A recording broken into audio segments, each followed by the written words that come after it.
believe it or not, this actually led several news sites in New Zealand over the weekend. That's how big this story has got. It has all ended now, though. With would you agree? Is it a BBC backdown? Definitely, yeah, undoubtedly. They've bottled it, basically. He's got a one-match ban, hasn't he, Gary Lineker? That was it, just sat out the weekend.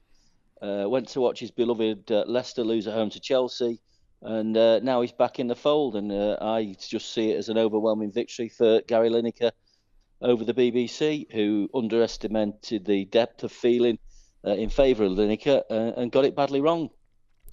Is it feeling for him, or is it feeling for the issue, or is it a combination of both? Where does it weigh? Which side? Good question. I think it's a bit of both, to be honest with you.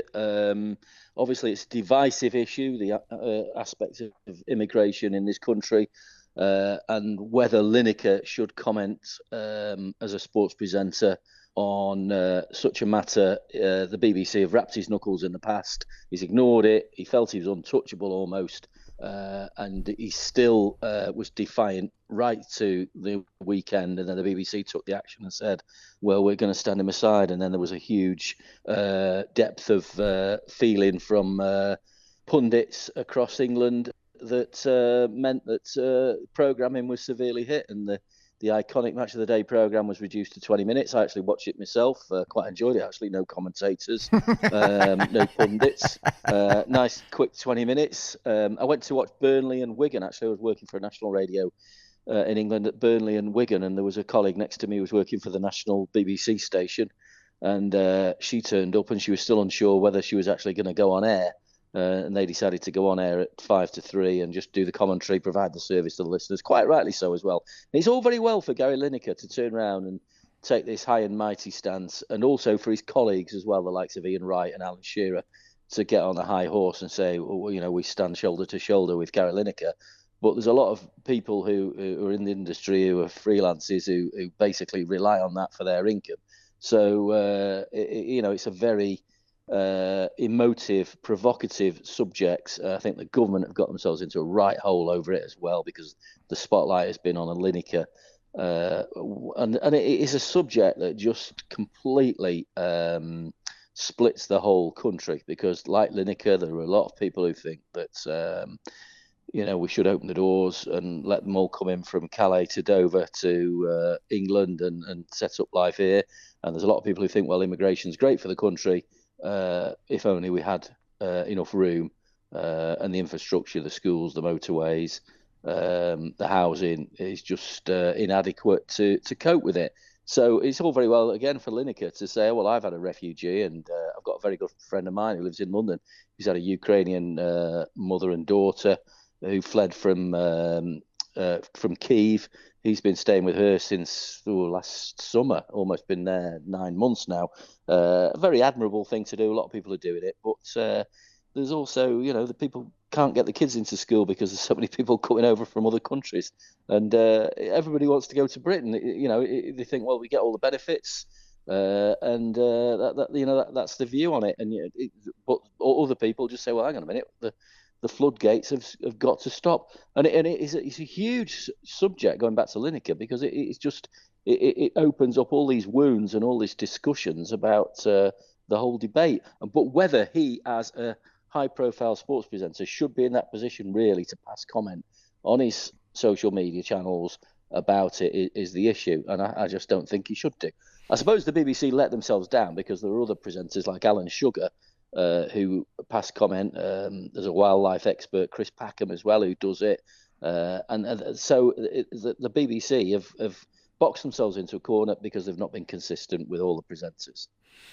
Andy Buckley is with us. He's a football commentator across many, many mediums, UK for us, and we're talking about it is a very sensitive subject. And, from this distance, if I may say, I hope I can see both sides of the story here. The idea that, hey, somebody is so desperate that they'd get in a boat and, risk their own life, their children's lives to get to another country for freedom and a better life. That we all respond to that. However, at the same time, there's an absolute danger in England Britain, because you are an island. You've had the floodgates before where all of the Eastern European refugees after the Berlin Wall collapsed, and people are coming in, you don't know who they are. And also, I mean, what does this tell people? Great, if I get in a dinghy from Calais and I row across, then I'm going to get citizenship. I mean, you can't have that either. It's a very delicate issue and it's a very fine line, isn't it? It is, yeah, and the people smugglers who are benefiting from it because they're earning great wealth because they're taking the last cash from these desperate people. But it fascinates me as to why. Well, I know why they want to come to England, but they're in safe countries in France, and yet the French have been slow. They still take money off Great Britain to allegedly administer the borders, but I don't seem to be doing a very good job of it. I know it's a very long border to patrol, but I've got refugees who live 2 miles away from me who are put up in hotels, and the thing is that people get accused of being extremists by protesting against, they're supposed to be kids, but they look very old kids with a lot of stubble to me. A lot of these people, the young lads who are coming over from Albania and various countries.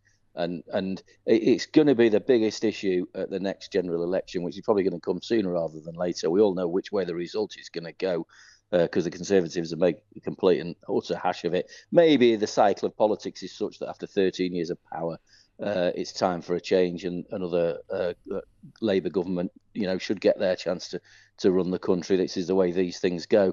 But right at the heart of it is this issue of people coming and threatening their sons and their daughters from abroad, being put up in hotels at huge taxpayers' expense. And it's all very well for Gary Lineker to sit there in his nice posh mansion and have somebody who lives in the wing of his quarters, in the West Wing probably, whilst, very admirable, but not everybody can do that. And the cost of living is biting deep, and they see a completely different side. And also, to be honest with you, I think social media has never won a general election in Great Britain, because when it comes to it, you get all the activists who go on Twitter and Facebook and everything like that, spouting all their kind of views. But when it comes to the ballot box, it's the silent majority so far who swing the day, but they're frightened to speak out because you get accused of being a right-wing extremist. Yeah, that's it. I mean, it's the same here. I mean, honestly, it's the same here. I mean, if you're actually silly enough to actually indulge in conversation on Twitter or any of those things, I mean, you find out pretty quickly. And most of it's anonymous anyway. They're just a bunch of anonymous goons, and it just gets so feral so quickly. And also, look, I've read an article by a guy Wootton on the Daily Mail, and he throws the term around socialist Chardonnay. Or, a Chardonnay socialist or millionaire socialist. And it is very easy when you're sitting there in your rich mansion, isn't it? And you've got 50 million in the bank to actually spout off about anything. But, for the average person in the street, they live a completely different life. I understand that. Going back, though, to the idea that television presenters can espouse whatever views they want, is this now going to be the norm? Because can you imagine any other? Or I suppose if it was a private corporation, it might be different than a government department or a government agency trying to stymie a guy like Lineker. Yeah, I mean, they've said, haven't they, that Lineker has agreed not to tweet until the review is complete, which basically is just kicking the can down the road, just to delay it, really. And it would be interesting to see what the outcome is. But will he prevail, and will he stop from putting these social media messages out? I doubt very much whether he will, because if he does, the BBC have then won. So I suspect that Lineker will, in the fullness of time, there'll be some kind of fudged agreement that means that he can carry on. I don't think he's going to change his spots. And you mentioned champagne socialists. I mean, Alex Ferguson is a classic example. Gary Neville is another example. Alex Ferguson from the humble shipyards of Glasgow, but he lives this very affluent lifestyle. And it's all very well him getting on his soapbox and telling us how to vote Labour, etc., etc. And again, the socialist principles of Gary Neville. But they're very quick to criticise. And I'll be honest with you, I'll be interested to see when there is a change of government, which there's going to be. When the boot's on the other foot, let's see how people get on, because times are tough for people. It's a difficult world to live in. They get their escapism from the sport, and they don't really want Gary Lineker ramming down the politics down their throat when a guy has got such a high, he's the highest paid sports presenter in Britain, probably the highest paid presenter, I think, £1.3 million a year. And a lot of taxpayers' money. That if he wasn't getting the taxpayers' money, going back to your point, fair enough, he can say what he wants. But when my license fee, my 100 and odd quid every year, is going into his back pocket, I don't want him telling me about what his political views are. He's there to talk about football and just leave it at that.